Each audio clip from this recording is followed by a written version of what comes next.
સુરેન્દ્રનગરમાં આગામી સ્થાનિક સ્વરાજ્યની ચૂંટણીઓનો ધમધમાટ તેજ બન્યો છે। ત્યાં તાલુકા પંચાયત, જિલ્લા પંચાયત અને મહાનગરપાલિકાની ચૂંટણીઓને ધ્યાનમાં રાખીને કોંગ્રેસ પક્ષ સંપૂર્ણ એક્શન મોડમાં જોવા મળ્યો। પ્રથમ વખત સુરેન્દ્રનગર ખાતે કોંગ્રેસની વિસ્તૃત કારોબારી બેઠકનું વિશેષ આયોજન કરાયું હતું, જેમાં પ્રદેશ કક્ષાના દિગ્ગજ નેતાઓની ઉપસ્થિતિમાં ચૂંટણી જીતવા માટેની ખાસ રણનીતિઓ ઘડવામાં આવી હતી।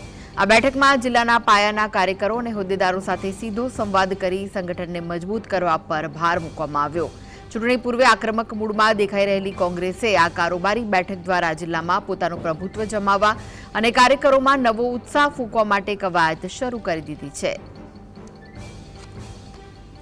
યુવાનો રોજગારીથી પરેશાન છે, ફિક્સ પે સ્કેલથી પરેશાન છે, કોન્ટ્રાક્ટ સિસ્ટમથી પરેશાન છે, ત્યારે આગામી દિવસોમાં સમગ્ર ગુજરાતની અંદર યુથ કોંગ્રેસની ટીમ દ્વારા યુવાનોને રોજગારી આપવામાં આવે, સ્થાનિક રોજગારી આપવામાં આવે, એ પ્રશ્નો લઈ અને આગામી દિવસોમાં સમગ્ર ગુજરાતમાં આંદોલનો કરવામાં આવશે।